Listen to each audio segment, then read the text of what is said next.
TV 타임즈.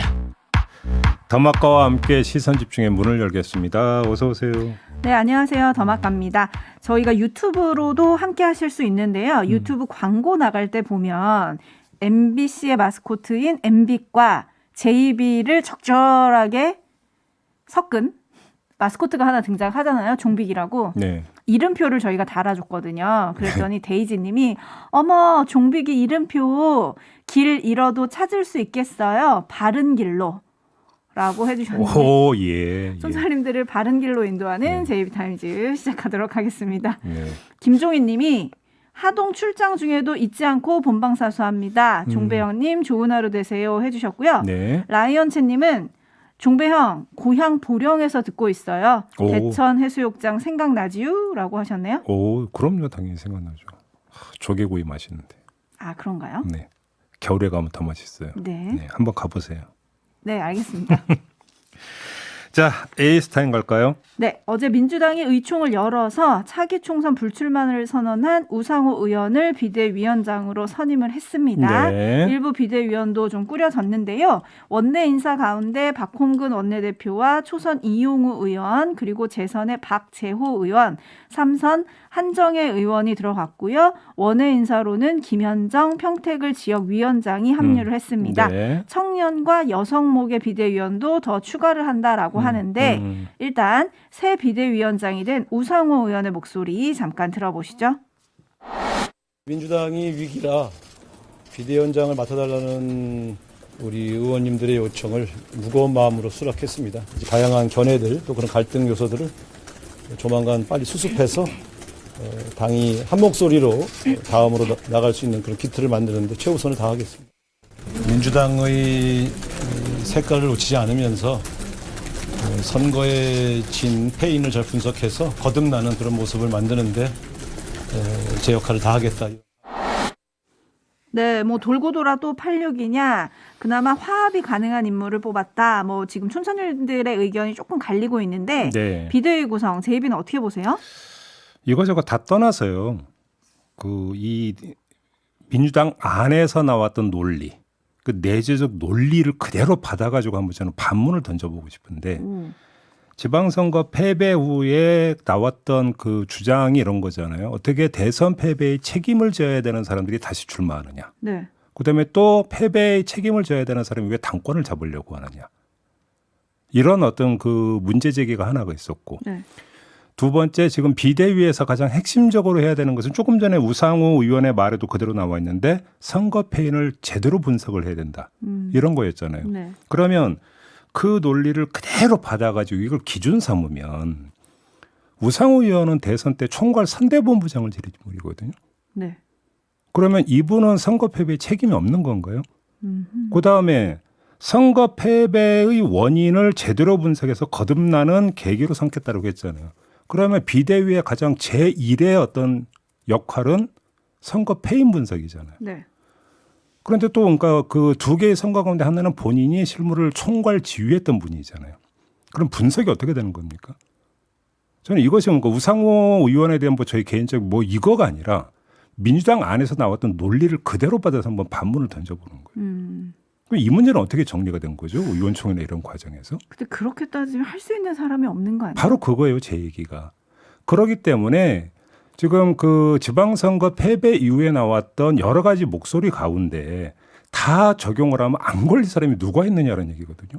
네. 그렇기 때문에 이 비대위라고 하는 게 혁신형이라고 스스로 주장했지만 혁신형이 될 수가 없다라고도 말씀을 드렸던 이유도 거기에 있는 거죠. 결국은 절충형으로 갈 수밖에 없고 우상호 의원을 선택을 했던 거에는 비교적 개파색이었고 그다음에 차기 총선 불출마를 선언을 했고 이런 점이 고려가 된 이른바 절충형 인사, 조정형 인사 이렇게 봤기 때문 아니겠습니까? 네. 그러니까 말은 무성한데 말은 무성하고 날이 서 있지만 실제로는 절충, 공존 이것 쪽으로 가고 있는 거 아니냐 이렇게 분석을 해볼 수 있다는 것이죠. 공하나 구이님 거론되던 원로들은 다 안 한다고 했나? 라고 물음표 뭐 그런 것 찍어주셨고요. 같더라고요. 네. 네, 6675님 제이비 말대로 혁신보다는 절충형 비대위로 갔다는 생각이 듭니다. 네. 정진권님 586 용태 없군요. 세대 세력 교체는 어렵고 힘든 일인가 봅니다라고 해주셨는데 요런 따끔한 반응들을 모아서 잠시 후 3부에 홍영표 의원과 또 한번 짚어보도록 하겠습니다. 예. 계속 시선 집중해 주시고요. 네. 뉴스와 분석이 함께하는 제이비타임즈 오늘 주목할 뉴스들 챙겨드릴 텐데 네. 오늘은 나름 특집으로 준비를 하셨다고요? 뭐 다른 게 아니라 어제 윤석열 대통령의 출근길 발언을 한번 모아서 아하. 한번 이야기를 해보자 이런 건데요. 자, 두 갈래로 나눠서 한번 접근해 보겠습니다. 먼저 윤석열 대통령의 법대로 논리를 한번 좀 짚어보려고 하는데요. 어제 출근길에 양산 평산마을 시위에 대한 질문을 받고는 이렇게 대답을 했거든요. 한번 같이 들어주시죠. 글쎄 대통령 집무실도 시위가 허가되는 판이니까 다 법에 따라서 되지 않겠습니까? 네, 그리고 화물연대 총파업에 대한 질문에 대해서도 이렇게 대답을 했거든요. 사용자의 부당 노동 행위든 또 노동자의 불법 행위든 간에 다 선거 운동할 때부터 법에 따라서 원칙에 따라 대응하겠다고 계속 천명해 왔습니다. 네, 이 두 발언에 공통점이 있죠. 네. 법대로라는 거 아니겠습니까? 법대로. 법대로. 네. 자, 이 법대로 논리를 한번 좀 짚어보죠. 자, 법률이 있습니다. 법률은 그 존재의 이유가 있고 법률의 내용, 법률의 문구가 있습니다. 그런데 어디에 방점을 찍느냐라는 현실적인 문제가 제기가 됩니다. 법률이 존재해야 되는 이유는 제가 알고 있는 바로는 국민의 자유와 권리를 보장하기 위해서라고 저는 알고 있습니다. 당연하죠. 그렇죠. 이건 ABC에 속하는 것이죠. 그다음에 법률이 존재해야 되는 이유는 권력자가 임의로 권력을 행사하는 것을 막기 위한 한계지음도 있을 것입니다. 네. 그리고 그 한계지음도 결국은 권력자의 권력 행사가 중요한 게 아니라 국민의 자유와 권리를 보호하는 것이 중요하다, 보장하는 것이 중요하다는 취지로 저는 알고 있는데요. 그러면 국민의 자유와 권리 보장이라는 측면에서 윤석열 대통령의 법대로 논리를 한번 좀 봅시다. 네. 첫째, 평산마을 시위의 핵심 쟁점은 뭡니까? 집회와 시위의 자유라는 미명 아래 문재인 전 대통령 부부와 마을 주민들의 자유와 권리를 침해한다는 것이잖아요. 네. 윤석열 대통령식 법대로 논리에서는 그럼 이걸 어떻게 보장할 수 있는 겁니까? 그러면 두 개의 자유와 권리가 충돌한다는 얘기로 그냥 형식 논리를 정리를 합시다. 그러면 하나의 자유와 권리는 어떻게 할 건데요? 지금 윤석열 대통령에게 기자들이 물었던 질문의 취지는 이거 아닙니까? 그런데 법대로를 이야기하고 있는 거잖아요. 그러면 뭘 따라가고 있는 겁니까? 법률 문구를 따라가고 있는 거라고 봐야 되는 겁니까? 일단 여기서 쉼표 찍고요. 네. 그다음에 화물연대 파업의 핵심 쟁점은 뭡니까? 안전운임제잖아요. 네. 저희가 잠시 2부에서 이 문제 다뤄볼 텐데 그다음에 안전운임제 입법 취지는 뭡니까? 화물차 노동자들의 권리 보장 아니겠습니까? 그렇죠. 그러면 윤석열 대통령식 법대로 논리에서는 이걸 어떻게 보장할 수 있는 걸까요? 왜 그러냐면 윤석열 대통령의 국토교통부에서는 화물차 노동자가 아니다 라고 이야기를 했고 이들은 총파업이 아니라 집단 운송 거부다 이렇게 성격 규정을 하고 있거든요. 네. 이렇게 된다면 그러면 이들의 권리 보장은 정부 차원에서 어떻게 모색되고 추구될 수 있는 걸까요? 여기서도 반문이 성립이 되는 거죠. 그러면 평산마을 시위의 경우에는 또 하나의 자유와 권리에 대해서는 아무 대책이 없다는 이야기인 거고요. 그다음에 화물연대 파업의 경우에는 국회가 알아서 입법하면 그대로 할게 이런 거잖아요. 네. 어제 대통령실 관계자도 그렇게 이야기를 했거든요. 이게 지금 윤석열 대통령과 윤석열 정부의 기조잖아요.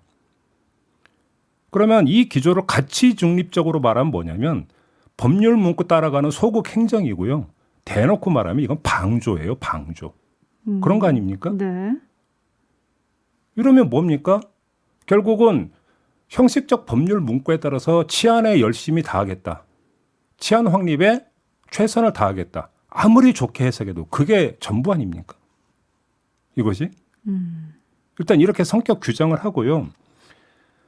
그다음에 윤석열 대통령 출근길에 발언 또 한 갈래가 있는데 정부 요직에 검찰 출신이 많다는 기자들의 또 그러니까 질문이 있었습니다. 네. 이거에 대해서 윤석열 대통령은 이렇게 대답을 했어요. 이것도 함께 들어주시죠. 우리 인사 원칙은 적재적소에 유능한 인물을 쓰는 원칙입니다. 네. 오늘 조간을 보면 뭐 진보 보수 신문 가리지 않고 모두가 일면으로 끌어올린 게 이복현 검사를 금융감독원장에 지금 앉힌 거였습니다. 허다하다 금융감독원장까지 검사 출신을 앉히느냐라고는 문제의식이 여기에 깔려 있습니다. 네. 어제 기자들의 질문도 이런 문제의식이 듬뿍 담긴 질문이라고 봐야 되겠죠. 이거에 대한 윤석열 대통령의 대답에서 핵심어는 뭡니까? 적재적소입니다. 적재적소. 여기서 나오는 적이라고 하는 글자의 뜻은 뭐냐면 알맞다라는 뜻입니다. 네. 알맞은 자리에 알맞은 사람을 쓰는 것이다라는 것인데 그러면 알맞다라고 하는 판단의 주체는 누굽니까? 인사권자인 윤석열 대통령이죠. 그러면 윤석열 대통령의 뇌리 속에 있는 알맞다라고 하는 기준이 뭘까요? 이걸 엿볼 수 있는 게 하나 있는데요. 이게 지난해 10월 국민의힘 대선 그 경선 토론 과정에서 그때 윤석열 후보가 내놓았던 발언인데 일단 잠시 들어주시죠. 검사를 27, 8년을 해도 검사답지 않고 수사도 못하는 사람 무지하게 많습니다. 그리고 이 검찰의 업무를 잘 모르시는 모양인데 검찰 업무라고 하는 거는 기본적으로 경제와 관련된 일이 대부분입니다.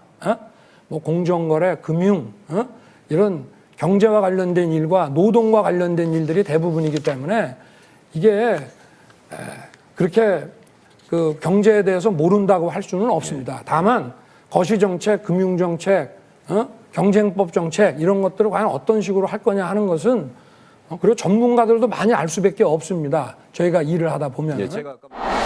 네. 여기서 지금 경제를 바라보는 관점이 나오고 있지 않습니까? 검찰의 업무의 대부분이 경제와 관련된 것이라는 겁니다. 네. 그러니까 그러면 검사도 경제를 잘한다. 이렇기 때문에 능력 위주의 인사라는 이야기가 이렇게 스스럼 없이 나오는 것이죠. 그런데 중요한 것은 그러면 알맞다라고 하는 것에 있어서의 어떤 그 기능의 문제가 있는 건데 금융감독원의 업무 가운데 뭐를 중시했기 때문에 검사를 쓰면서 알맞다라고 표현을 썼을까? 적재적소라고는 표현을 썼을까? 네. 이러면 금융감독원의 업무 가운데 특정 업무를 과도하게 지금 의미 부여를 했다고 봐야 되는 겁니다. 그 특정 업무라 함은? 결국은 경제범죄나 이런 것들을 찾아내서 징치한다라고 하는데 지금 방점을 두고 있다는 것입니다. 그러면 역시 여기에도 지금 어떤 논리가 지금 작동을 하고 있는 겁니까? 최한의 논리가 또 작동을 하고 있습니다. 네.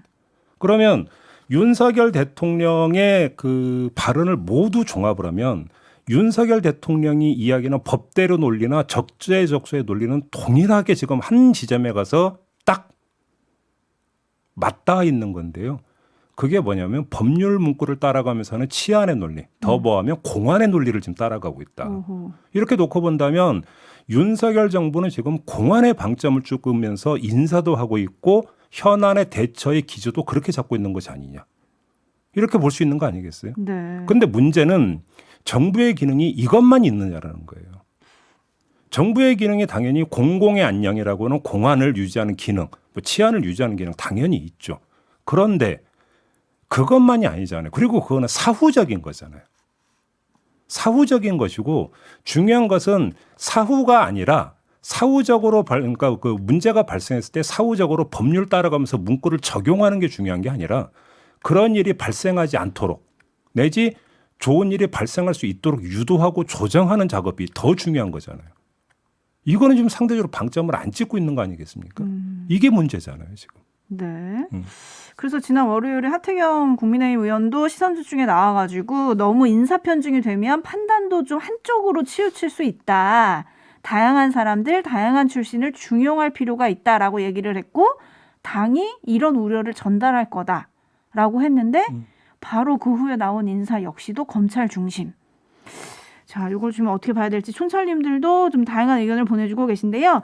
에라이님, 종배형님, 헌법을 바꿔야 되는 거 아닌가요? 대한민국은 검찰공화국이다. 모든 권력은 검찰로부터 나온다라고 해야 할 것 같습니다라는 의견 보내주셨고요. 제임스님은 법도 좋지만 상식이 먼저 아닌가요? 법대로라면 본인한테도 법을 엄격히 적용해야죠. 왜 항상 본인은 빠지는 느낌일까요? 라는 의견 보내주셨고요. 8810님은 좀 위험한 국가관 같다. 라는 의견 보내주셨고 0186님 워싱턴 포스트에서 왜 이렇게 검찰만 쓰는지 한번 물어봐 줬으면 좋겠습니다. 라는 의견 보내주셨고요. 네. 5652님 대한민국 검사 말고는 인물이 정말로 그렇게 없을까요? 라는 의견. 아니 그러니까 제가 조금 전에 말씀드린 지금 방점을 공안에 두고 있다면 공안을 구현할 수 있는 가장 적임자가 누구겠습니까? 그러니까 그 영역에서 잔뼈가 굵은 사람이 가장 적임자 아니겠습니까? 네. 그러니까 검사 쓰는 거예요. 그러니까 네. 이렇게 그러니까 이해를 하면은 딱 얼마나 일관된 겁니까 윤석열 대통령? 일관되죠. 그죠? 네. 한편 이성숙님은 법과 원칙 지지합니다. 지금까지 집회들 너무 많은 자유를 줬다고 봅니다. 라는 의견도 있고요. 4701님 법 뒤에 숨어서 손 놓고 아무 생각하지 않겠다라는 건 아닐까요? 라는 의견 주셨고 3941님 좀 비슷한 의견이신데요. 뒤집어 생각해보면 윤석열 정부에서는 검사들만 유능하고 다른 사람들은 좀 무능하다는 말인가요? 라는 의견들을 좀 보내주고 계십니다. 네. 네, 근데 여기에 대해서 지금 제이비가 일관되다고 얘기를 하셨잖아요. 네. 그 일관성이 언제 흐트러질지 저는 사실 그게 궁금한데 그런 날이 올지 또 지켜보도록 하겠습니다. 네. 특집은 여기까지 하고요. 제이비 타임즈 다음 주목할 뉴스는 어떤 건가요? 오늘 아침에 중앙일보가 보도한 내용인데요. 지금 이명박 전 대통령이 안양교도소에 수감돼 있거든요. 네. 그런데 지난 3일에 관할 검찰청인 수원지검 안양지청에 형 집행정지를 신청을 했다고 합니다. 본인이 신청을 했다는 거죠? 그렇죠. 그래서 수원지검 안양지청 관계자도 이 사실을 확인을 했는데요.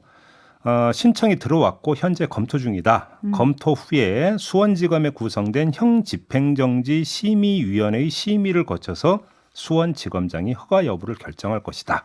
이렇게 이야기를 했다고 했으니까 형 집행정지를 신청을 한 건 뭐 사실로 확인이 된 것으로 봐야 되겠죠. 네. 문제는 받아들일지 여부인데요. 일단 뭐 심의위원회 심의를 거쳐야 된다고 하니까 좀 봐야 되는데 수원지검장이 누구냐면 홍승욱 지검장이거든요. 윤석열 대통령이 서울중앙지검장에 있을 때 형사 1부장을 지낸 윤석열 사단이라고 합니다. 네. 그렇기 때문에 형 집행정지 신청을 최종적으로 이제 사인하는 게 바로 이제 그 수원지검장인데 어떻게 할지 좀 봐야 되는 문제가 좀 있는 것이겠죠. 네. 그런데 뭐 그 형 집행정지가 이루어지지 않겠느냐. 이쪽에 무게를 두고 중앙일보 보도를 했던데요. 더 나아가서 이거는 1단계고 8.15 광복절 특사를 계기로 사면될 공산이 크다. 이런 전망도 함께 나온다고 또 중앙일보가 보도를 했더라고요.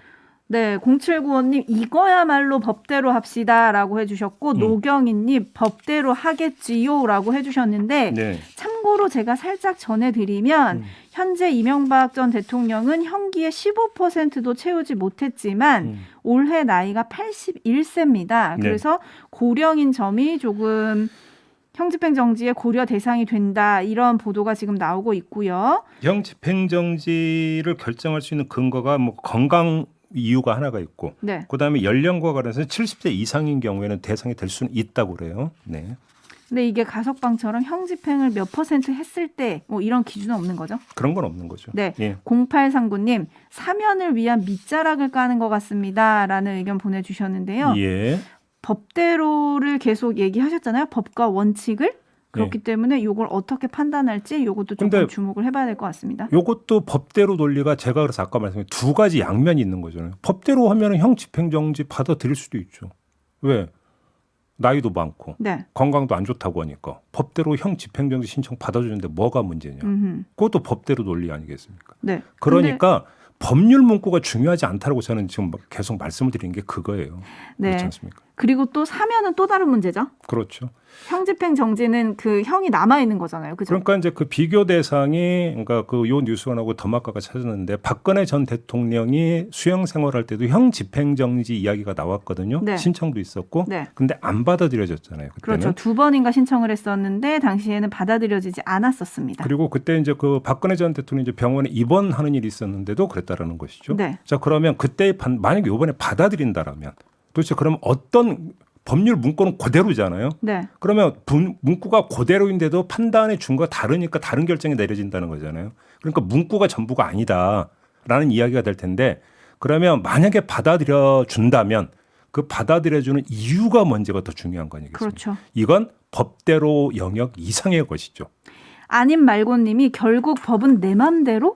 라고 물음표를 찍어주셨는데 그 네. 물음표에 대한 답이 궁금해지네요. 법대로의 내 마음대로. 네. 예. 하여간 촌철님들의 촌철은 대단합니다. 그죠? 네, 이렇게 마무리하도록 하겠습니다. 더마카 수고하셨습니다. 고맙습니다.